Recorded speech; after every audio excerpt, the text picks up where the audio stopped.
Hello everyone, क्या आपको पता है यूएस ईरान टकराव अभी किस स्टेज पर है? क्या ये सिर्फ टेंशन है या धीरे धीरे एक बड़ा वॉर जो है वो बिल्डअप हो रहा है?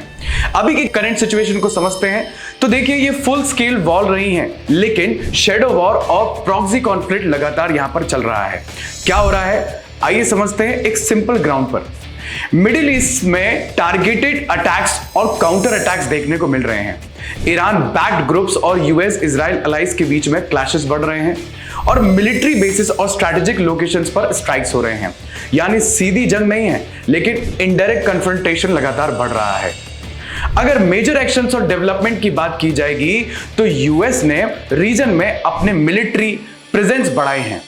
ईरान भी अपने रीजनल इन्फ्लुएंस को स्ट्रॉन्ग कर रहा है और साइबर अटैक्स और सर्विलेंस ऑपरेशन में भी बढ़ चुके हैं। ये मॉडर्न वॉरफेयर है जहां सिर्फ मिसाइल ही नहीं बल्कि टेक्नोलॉजी और इंटेलिजेंस भी वेपन बन चुके हैं।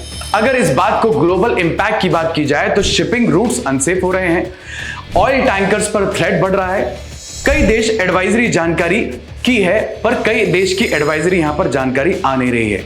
यूरोप और एशिया के कंट्रीज को सप्लाई चेन डिसरप्शंस फेस करना पड़ रहा है। और अगर बात की जाए कंपनी और बिजनेस इंपैक्ट की तो ऑयल कंपनीज की प्रॉफिट्स भी बढ़ सकता है पर रिस्क भी है। शिपिंग और logistic companies insurance cost high और एयरलाइंस इंडस्ट्री फ्यूल कॉस्ट बढ़ाने पर फेयर्स महंगे हो सकते हैं। स्टॉक मार्केट्स में भी वॉलेटिलिटी बढ़ रही है। इन्वेस्टर सेफ एसेट्स जैसे गोल्ड और डॉलर की तरफ शिफ्ट कर रहे हैं। क्या हो सकता है नेक्स्ट जानते हैं।